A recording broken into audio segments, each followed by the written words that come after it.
सवाल पितृपक्ष को लेकर है। पितृपक्ष को लेकर अब इस समय ऐसा है कि लोग कहते हैं पितृपक्ष तो अंधविश्वास है। आपके गए हुए पूर्वज क्या कोई लौट कर आ रहे हैं, और आपके लौट कर आने पर क्या आपके खाना देने या पानी देने का इंतजार कर रहे हैं? आप इन सब को मान करके अंधविश्वास में पड़ रहे हैं, तो विज्ञान का युग है, पितृपक्ष जैसा कुछ नहीं होता। जी नहीं होता। तो जो ऐसा कहते हैं वो अपनी समझ में तो सही ही कहते, होता तो कुछ भी ही नहीं है। होता तो अनाज खाने से भी कुछ नहीं है, क्यों खाना है। होता तो रात्रि में सोने से भी कुछ नहीं है, तो फिर क्यों सोना है। होता तो सांस लेने से भी कुछ नहीं है, पर क्यों लेना है। जीवन में क्यों का कोई तात्पर्य नहीं है। आपके रूट्स हैं, आपकी अपनी पद्धति है। आप और हम एक जैसे क्यों नहीं दिख रहे। हम दोनों मनुष्य हैं, हम दोनों के हाथ पैर दो दो हैं, एक ही जैसा ऑलमोस्ट रंग कलर है, पर हमारे शेड्स तक अलग हैं कलर के। कैसे मैच क्यों नहीं कर रहा है? कारण बताइए, रीजन क्या है? रूट्स। सर, जिस पेड़ का आपने बीज लगाया है उसी पेड़ का आपको बल मिलेगा। आम बोने पर बबूल कैसे पैदा होता है? ये कौन मूर्ख लोग हैं और किस दुनिया से आए हैं? क्या पढ़ा है, कैसे पढ़ा है? क्या क्या क्या केवल इंग्लिश की 2-4-10 लाइन बोल देने मात्र से मैंने 4-6 सीखी पीछे। मैं आजकल लोगों से कहने लगा हूँ, I am only responsible what I से, नॉट व्हाट यू अंडरस्टैंड। सब सूझबूझ के साथ समझें, क्योंकि हम जो कह रहे हैं हमें पता है हम क्या कह रहे हैं। साहब, वो जानकारी कहाँ से लाते हैं लोग जो है नहीं। क्या 4-6 लाइनें इंग्लिश की बोल देने मात्र से आप अपने माँ बाप जैसे क्यों दिखते हैं? आप अपने माँ बाप की चीजों से कैसे, रूट्स से सब कुछ कैसे लेकर के आते हैं? बीमारियां तक आप कहने लग गए हो आज।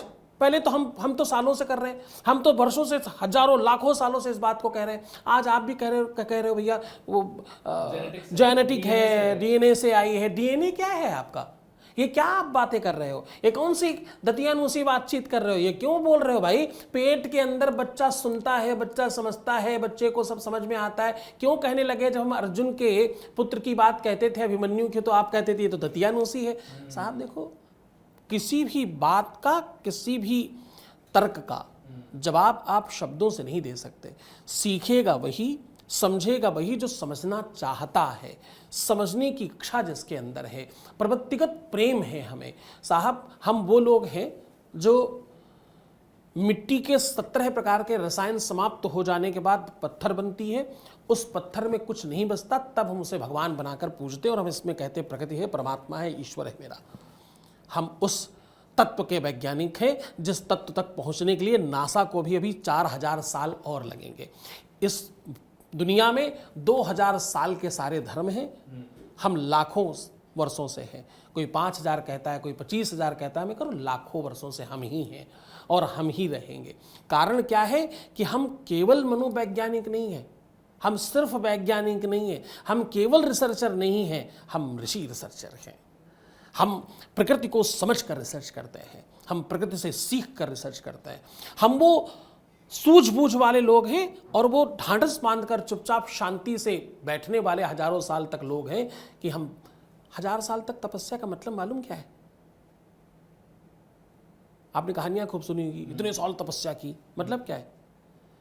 इतने दिन तक नेचर को निरंतर देखते रहना कैसा होता है? क्या हो तो क्या होता है? सूर्य लाल हुआ तो क्या होगा? आंधी तेज हुई तो क्या होगा? शुरुआत से ही पेड़ हिलने लगे आंधी में तो क्या होगा? वो हजारों बार सब सिमिलरिटी लिखी गई, देखी गई, समझी गई, तब पुराण लिखे गए, तब रिसर्च लिखा गया। आपको मालूम, डॉक्टर लोग आपको हॉस्पिटल में भर्ती करते हैं तो क्या कहते हैं? भर्ती करने को क्या बोलते हैं? जैसे कोई हॉस्पिटल में भर्ती है तो उसको क्या बोलते हैं? डॉक्टर अपनी भाषा में ऑब्जर्वेशन पे रखा है बोलते हैं। क्या बोलते हैं? ऑब्जर्वेशन। मतलब क्या हुआ इसका? ऑब्जर्व कर रहे हैं, कितने बजे क्या हुआ, रात के 2:30 बजे कैसा रहा, 3 बजे क्या हुआ।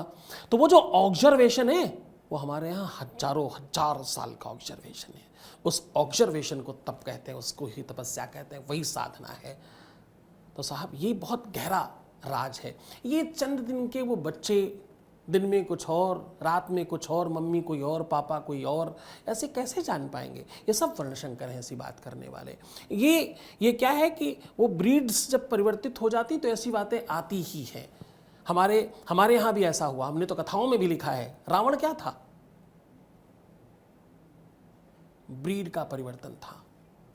माता राक्षसी थी और पिता महात्मा था, संत था। तो ब्रीड की गड़बड़ी थी और कोई गड़बड़ थोड़ी था, अन्यथा तो रावण जैसा कोई था ही कहाँ। जानकारी, आपको कोई भी चीज आपको अच्छी ही तब लगती है जब आपके रूट्स अच्छे होते हैं साहब। अच्छी बातें सबको अच्छी नहीं लगती, अच्छे लोगों को अच्छी बातें अच्छी लगती हैं। वो बात समझ में आ जाए, वो बात ही क्या है जो समझ में आ जाए। हाँ, हर किसी को तो हर बात नहीं समझ में आएगी।